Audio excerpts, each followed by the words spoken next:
In today's news, Wheatley delivers address on the largest government budget in BVI history. Governor PRUCE ends VANTERPOOL'S acting commissioner term and announces his nominee for interim successor. Education Ministry partners with Unite BVI to train teachers in virtual learning platform, and Dr. June Samuel applauds regional partnership advancing BVI healthcare. These and more stories when To It For News returns.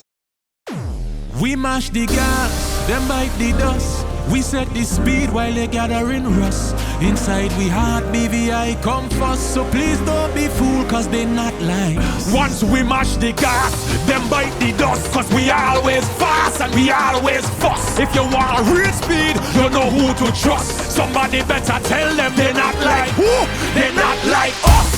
CCT fast, like CCT fast, like CCT just generosity, love the community bad, like CCT first with the 5G. Cause BVI is we.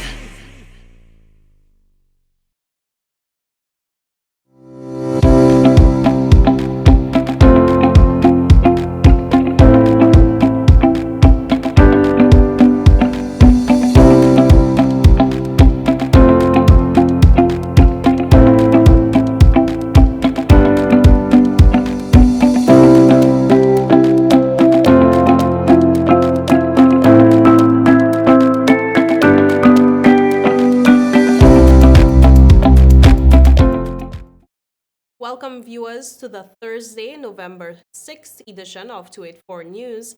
I am Jaco Wooding Donovan, bringing you the latest out of the British Virgin Islands. Thank you so much for joining us. Premier Dr. Natalio Wheatley has delivered the largest budget in the Virgin Islands history, totaling $550.5 million US, outlining how the government plans to finance the record spending despite projected revenues of just US $446 million.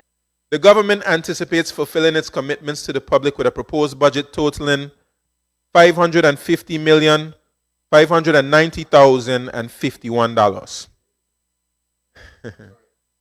This is the biggest budget in the history of these Virgin Islands. This is comprised of projected revenue collections of $446,016,400, supplemented by existing loans totaling $54,897,800, and contributions from existing fund balances amounting to $49,675,851.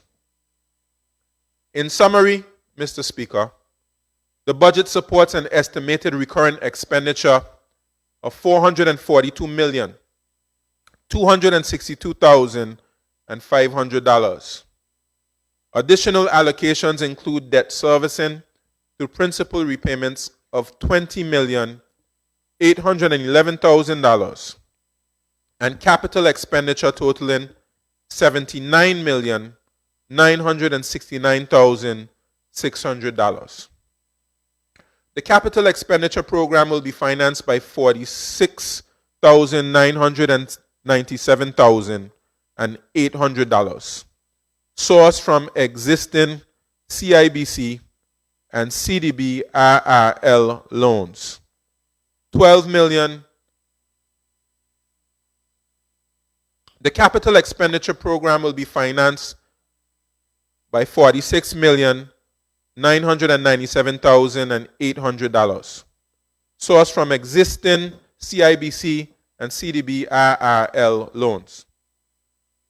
$12,908,500 from the Consolidated Fund, $12,688,300 from the Development Fund, $1,100,000 from the Transportation Network Improvement Fund, $5,905,000,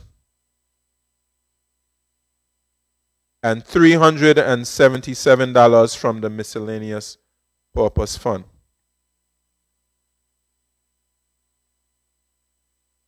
Let me do that one more time.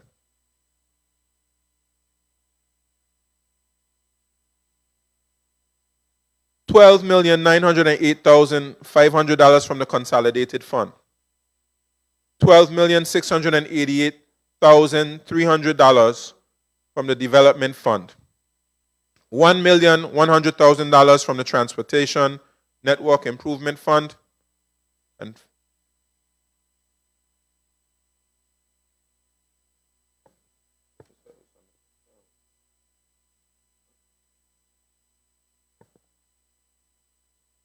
$5,905,000. Which fund? And $370,000 from the miscellaneous purpose fund. Meanwhile, Governor Daniel PRUCE has directed Acting Police Commissioner Jacqueline Vanterpool to vacate her role by November 17th and return to her role as Deputy Commissioner, while naming Richard Ulger, former head of the Royal Gibraltar Police, as his nominee for interim acting commissioner. Governor Daniel PRUCE has written to Acting Commissioner of the Royal Virgin Islands Police Force, Jacqueline Vanterpool, asking her to step down from that post effective November 17, 2025. In the letter, the governor is said to have asked Vanterpool to return to her substantive post of Deputy Commissioner of Police. All of this is happening at a time when crime is on the increase in the territory and two extremely dangerous criminals are on the run for nearly 2 weeks now.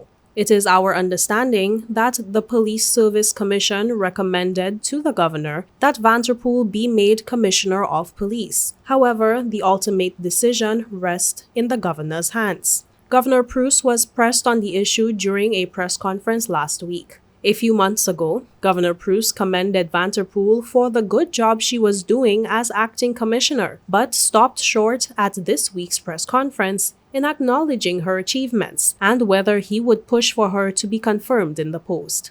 As I've said earlier in this conference this morning, and indeed in previous press conferences and other statements, I don't provide a running commentary on how senior colleagues are performing in their jobs, or indeed my sort of professional interaction with them. I do want to come back to the point you made around the process through which a new commissioner is appointed, which is, set out very clearly. This is a process which is managed by the Police Service Commissioner, and rightly so. Final recommendation comes to me, but I am not in any way involved in the process that leads to that recommendation. And that's correct, and that's constitutionally appropriate. I have every confidence that the Police Service Commission are doing a diligent job, and I would hope to be hearing something from them imminently. But it is their duty and responsibility to fulfill that process diligently, to furnish the National Security Council with a recommendation, and for the NSC, building on the POSC advice, to then advise me. That's the point at which I'm empowered to take a decision. Thank you. Thank you. You could refuse that recommendation. The recommendation from the Public Service Commissioner comes to you. You can refuse it. You can refuse that that person recommended by the Police Service Commission and make your own recommendation. That's correct? So the process as set out in the Constitution is a process that's founded in advice. So the Police Service Commission advises, the National Security Council advises. The function of the NSC is to advise the governor. As the Constitution indicates, in relation to the advice that comes, including from the POSC, there is an element of discretion. I think the normal practice would be the POSC would advise once, they could be invited to advise a second time, and then the Constitution would allow for the governor to exercise discretion. But that has to be rooted in a justification which would serve the service of His Majesty the King. So the provisions are there in the Constitution. And I would just add to that the fact that the functioning of the process and the process that we're in the midst of now and have been in the midst of since the job was advertised in the spring of this year, quite rightly sits fairly and squarely with the Police Service Commission. After 284 Media broke the news, PRUCE issued an official statement today which said that Ms. Jacqueline Vanterpool will return to her substantive role as Deputy Commissioner of Police on November 18th after serving as Acting Commissioner of Police. He indicated that he had taken the decision in accordance to the Constitution, having sought the advice of the Police Service Commission, and that he has also been mindful in this duty, and that he is also mindful of his duty under the Police Act to ensure the effective administration of the Royal Virgin Islands Police Force. According to the governor, when Ms. Vanterpool assumed the role of acting commissioner last year, the terms of the appointment were until further notice. In the end, Ms. Vanterpool has served for over a year in the position. An extended period with an acting leader is challenging for any organization. He said that in the end, Vanterpool had served for over a year in the position, and that an extended period with an acting leader is challenging for any organization, including one such as the Royal Virgin Islands Police Force, which, as is known, is facing a difficult time operating currently.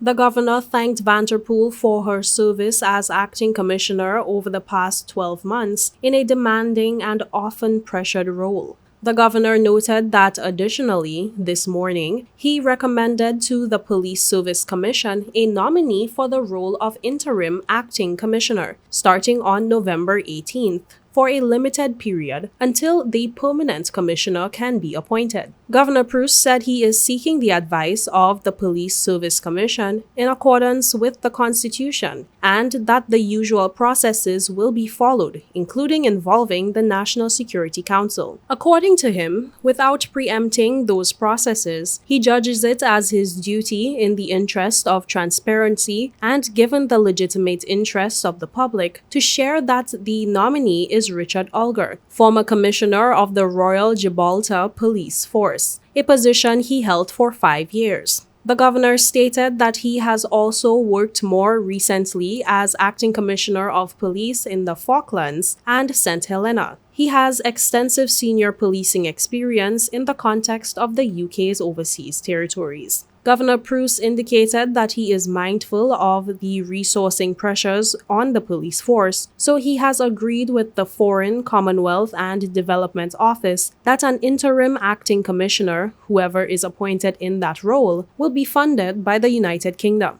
He said further, that should allow for 3 DCPs, rather than 2, to remain in the post simultaneously and provide additional senior resilience in the force, noting the separate process for recruiting a substantive commissioner of police continues. Up next, Education Ministry partners with Unite BVI to train teachers in virtual learning platform, and Dr. June Samuel applauds regional partnership advancing BVI healthcare. These and more stories after a word from our sponsors. Just give me my service. Yeah. Just give me my service. Just give me my service. Make the switch to CCT and get connected today. Unlimited talk, text, and data. Visit any CCT store or call us at 444-4444. CCT, Life Unlimited. At Higher BVI, we're not just about business. We're about empowering lives, and that is because we aspire to inspire. By choosing us, you're supporting a company that believes in equal opportunities, diversity, and community growth. Our mission goes beyond profit. It's about providing HR solutions, fostering talent, and leaving a positive impact. Join us in building a better future, a better BVI. Choose Higher BVI, where your support isn't just a transaction, it's a transformation. Together, we're changing lives in these beautiful Virgin Islands. Welcome back, and thank you so much for staying with us.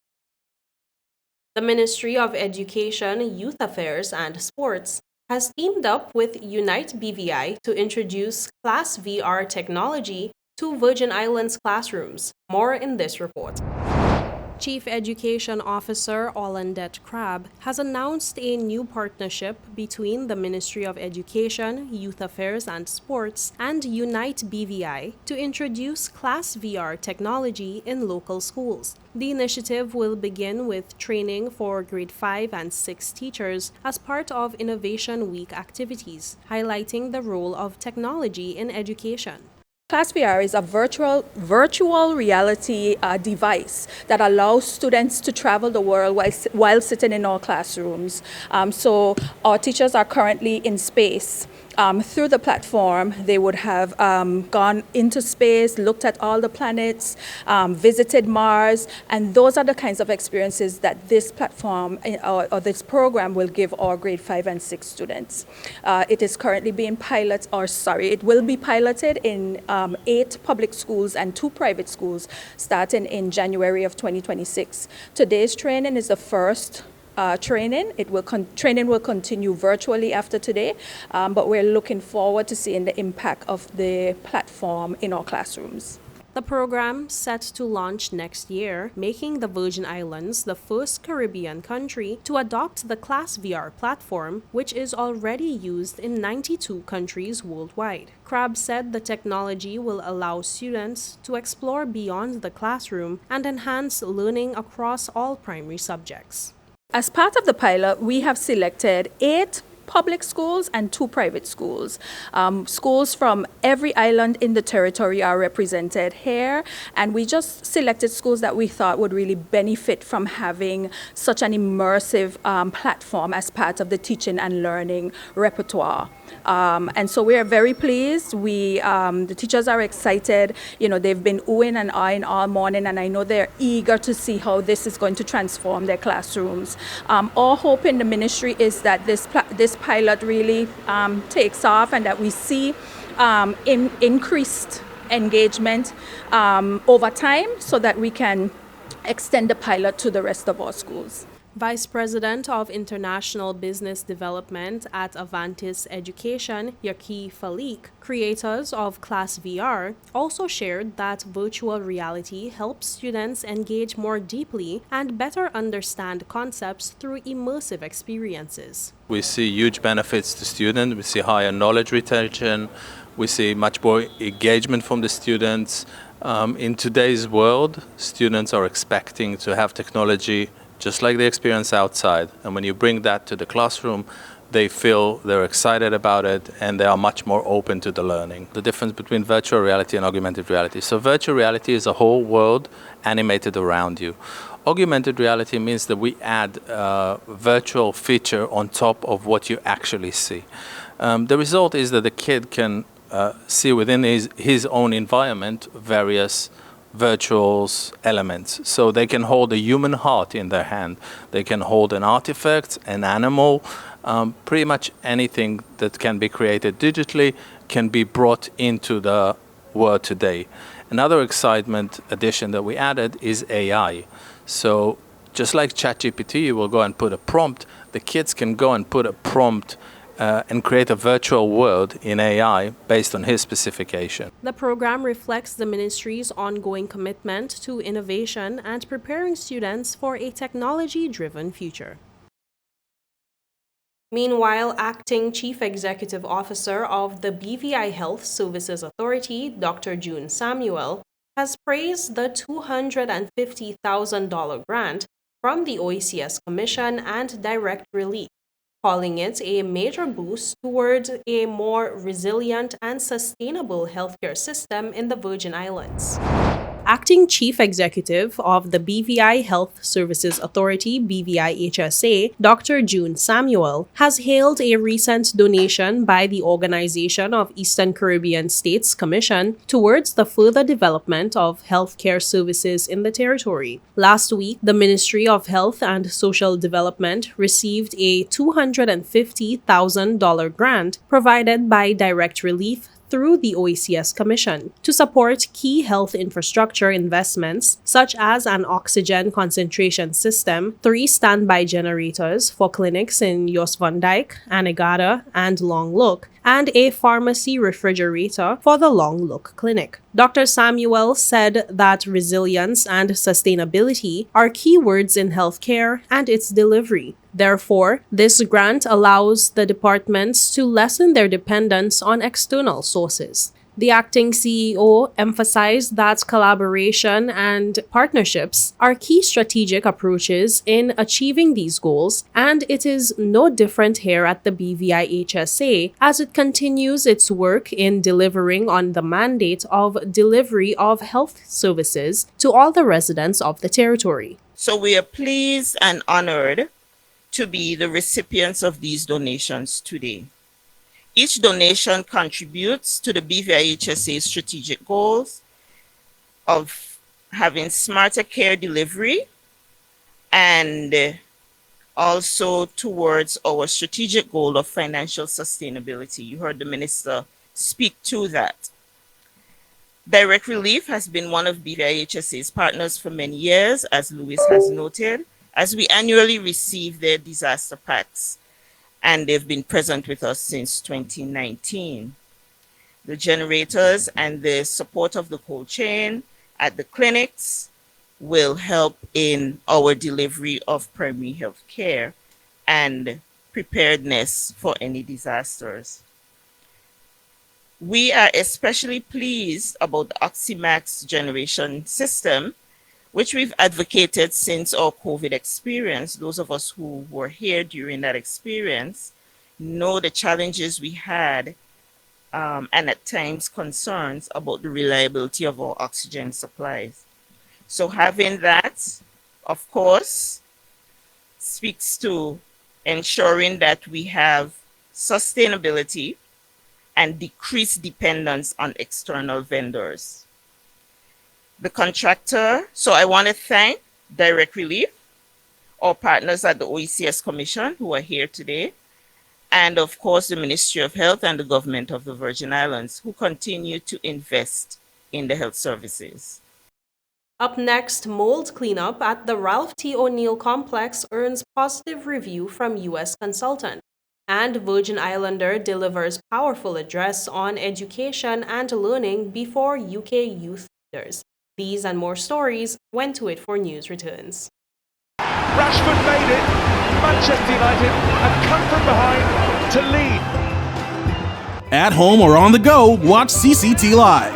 Download our app and carry your favorite TV shows, news, or live sports anywhere you go. Visit cctbvi.com/live, select your package, and tune in.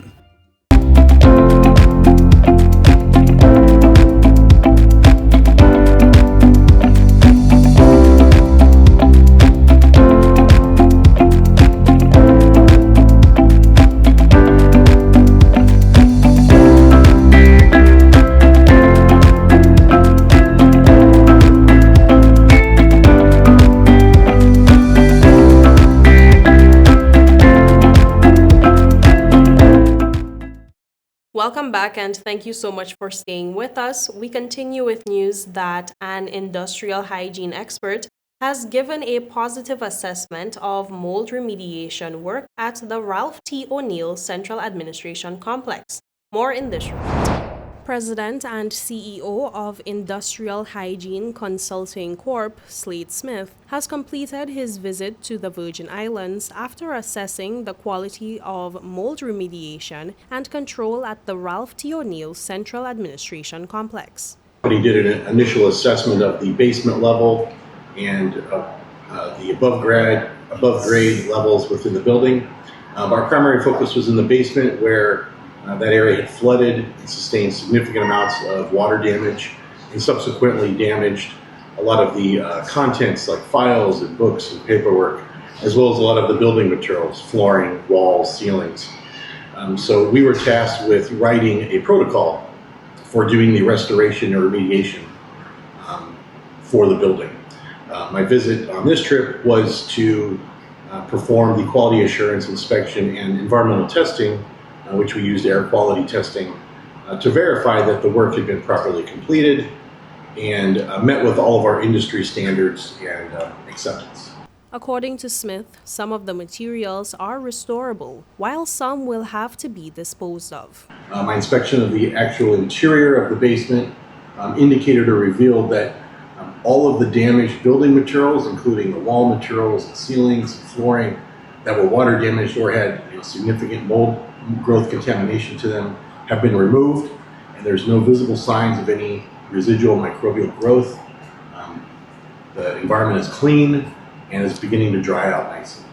During his tour of the facility, Smith was accompanied by Permanent Secretary in the Ministry of Communications and Works, Elvia Smith Maduro. He expressed satisfaction with the progress and quality of the cleanup efforts. Smith also guided Smith Maduro on a tour of the remediated areas, and she was reportedly pleased with the work completed to restore the government complex to a safe and healthy environment. So she was very impressed with the overall outcome of the remediation and restoration work, she actually told me, she goes, if this work wasn't done, I wouldn't even be able to be down in here. So the fact that I could be down in here and walk through the building indicates to me that it's very clean and acceptable. The next step is to still continue to work on the contents, including the files and books. There's quite a bit of work left to do there. On the inside of the building, it's really kind of understanding what do we want to do with the space within the basement. And there are some small, construction-related issues that probably need to be addressed.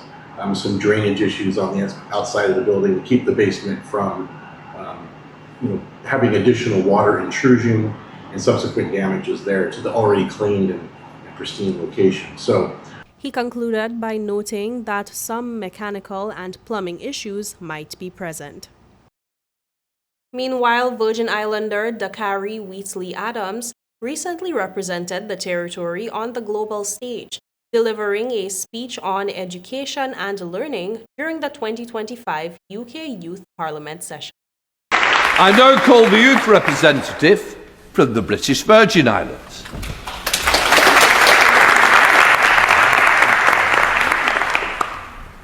Mr. Speaker, I rise today honoured to represent the young people of the British Virgin Islands, a proud territory of over 60 islands and keys, where education is not just a right, but a shared dream for a brighter future.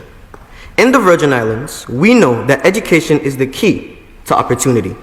It allows a small island community to think globally, to innovate boldly, and to overcome the challenges we face. Yet, like many small territories, we face our own real obstacles. Some schools are still being rebuilt after Hurricanes Irma and Maria in 2017. Our resources are limited, and access to technology is not always equal. But what defines us is not these limits, it is our resilience. Our teachers go above and beyond, ensuring learning never stops. Our students adapt, they grow, they thrive, showing that perseverance is not just a word, it is who we are. Mr. Speaker, progress is happening. Digital learning is expanding, new facilities are being built, and our curriculum is preparing students not just for exams, but for life itself. What young people want is simple: an education system that grows with us, one that values creativity as much as academics, and one that connects learning to the world beyond the classroom. I believe we can achieve this. The spirit of the Virgin Islands is founded in hope, in hard work, and in community. Our education system may not yet be perfect, but it is powerful, and with vision, investment, and support, it can become one of the overseas territory's greatest success stories. Thank you, Mr. Speaker. I now call the youth representative for the Cayman Islands.